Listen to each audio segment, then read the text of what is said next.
안녕하세요. 블랙스톤 H입니다. 자, 우리가 어떤 계획을 세울 때 그 끝이 정해져 있지 않다면 최적의 경로는 대체 어떻게 찾아야 할까요? 오늘 경제수학 시간에는 바로 이 흥미로운 문제를 한번 파헤쳐 보겠습니다. 보통 우리가 최적화 문제를 생각하면 결승선이 딱 정해진 경주를 떠올리잖아요.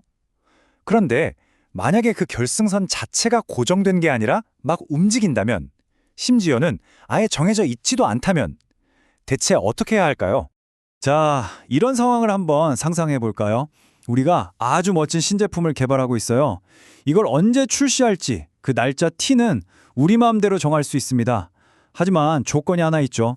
제품의 품질 Y가 우리가 정한 목표 수준을 반드시 넘어야만 출시할 수 있다는 겁니다. 이 두 가지를 모두 만족시키면서 가장 이득을 보는 최적의 출시 시점, 과연 언제일까요? 이게 바로 오늘 우리가 풀게 될 핵심 퍼즐입니다. 아, 그렇군요. 그러니까 목표 시점이 딱 고정된 게 아니라는 건 우리가 기존에 알던 최적화 문제의 말기 조건, 다시 말해서 게임의 마지막 규칙 자체를 좀 다르게 설정해야 한다는 뜻이겠네요? 네, 바로 그겁니다. 그래서 첫 번째 새로운 규칙이 뭐냐면 바로 수평 말기 직선이라는 거예요. 자, 머릿속으로 그래프를 한번 그려보세요. Y축의 목표치는 어떤 값으로 딱 고정되어 있어요. 수평선처럼요. 그런데 X축의 시간은 자유롭게 왔다 갔다 할 수 있는 거죠. 다시 말해 우리가 달성해야 할 무엇은 정해져 있는데 언제 달성할지는 아주 유연한 그런 상황을 말합니다. 아하, 그럼 아까 그 신제품 비유에 적용해보면 준비만 되면 언제든지 출시해도 좋은데 대신 무조건 제품 품질이 목표 점수를 넘었을 때만 가능하다. 바로 이 말이네요. 맞습니다. 이걸 수학적으로는 아주 멋진 이름으로 불러요. 바로 횡단성 조건이라는 규칙인데요. 여기서 람다라는 새로운 친구가 등장합니다. 이건 뭐랄까 목표 달성의 그림자 가격이나 잠재적 가치 정도로 생각하면 쉬워요. 핵심은 이겁니다. 목표 시점이 자유로울 때 가장 최적의 순간 t에는 이 잠재적 가치, 즉 람다가 정확히 0이 되어야 한다는 거죠. 더 이상 시간을 끌어봤자 추가 이득이 없는 바로 그 완벽한 타이밍을 의미합니다. 와, 되게 흥미로운데요? 그럼 혹시 정반대의 경우도 있을까요? 그러니까 언제까지 해야 하는지는 딱 정해져 있는데 무엇을 혹은 어디까지 해야 할지가 좀 유연한 그런 상황 말이에요. 네, 당연히 있죠. 바로 그럴 때 쓰는 게 수직 말기 직선입니다. 이번에는 그래프에서 X축의 시간, T가 수직선처럼 딱 고정되어 있고 Y축의 목표치가 그 선 위에서 자유롭게 움직일 수 있는 상황을 떠올리면 돼요. 마감일은 정해져 있고 그날까지 최소한의 성과만 넘기면 되는 그런 경우죠. 아, 알겠다. 이건 마치 우리 제품 반드시 4분기까지는 출시해야 합니다. 품질 점수요? 높으면 높을수록 좋지만 최소한 100점 만점에 80점은 넘겨야 해요. 이런 상황이랑 똑같네요. 자, 그럼 이 두 가지를 한번 표로 깔끔하게 정리해 볼까요? 보세요. 수평 말기 직선은 시간이 자유로운 대신 목표가 고정되죠. 이럴 땐 횡단성 조건으로 람다가 0이 됩니다. 반면에 수직 말기 직선은 시간이 고정된 대신 목표가 자유롭죠. 이때는 람다가 0보다 크거나 같아야 한다는 조건이 붙는 겁니다. 아주 명확하죠?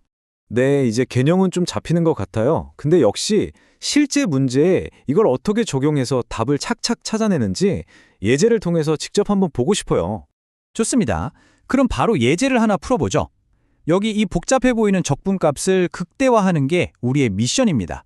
여기서 Y를 자원, U를 자원 소비율이라고 한번 생각해 볼게요. 우리는 지금 가진 자원 Y2를 전부 다 써서 0이 될 때까지 그 과정에서 얻는 총효용을 최대로 만들고 싶은 겁니다. 그런데 중요한 건 이 자원이 언제 0이 될지, 즉 중요 시점 T를 우리가 직접 정해야 한다는 거죠. 자, 이거 무슨 문제일까요?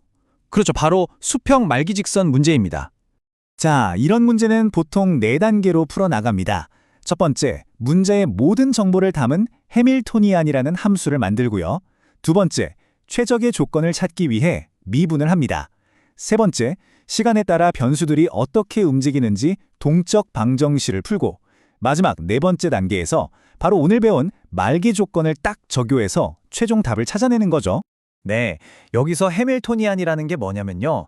일종의 종합상황실 같은 거라고 생각하면 돼요. 우리가 극대화하고 싶은 목표랑 꼭 지켜야 하는 제약 조건들을 하나로 싹 묶어서 관리하는 거죠. 이걸 미분해서 얻는 일개 조건은 뭐냐?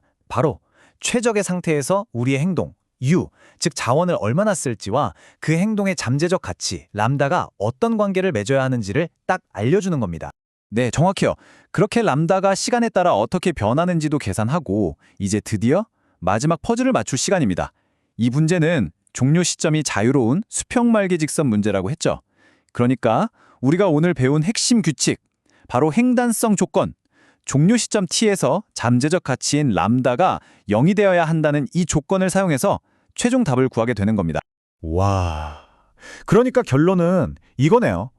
결승선이 어디인지 정확히 모르는 그런 막막한 경주에서도 오늘 배운 이 특대란 말기 조건이라는 도구만 잘 쓰면 최적의 경로를 완벽하게 찾아낼 수 있다.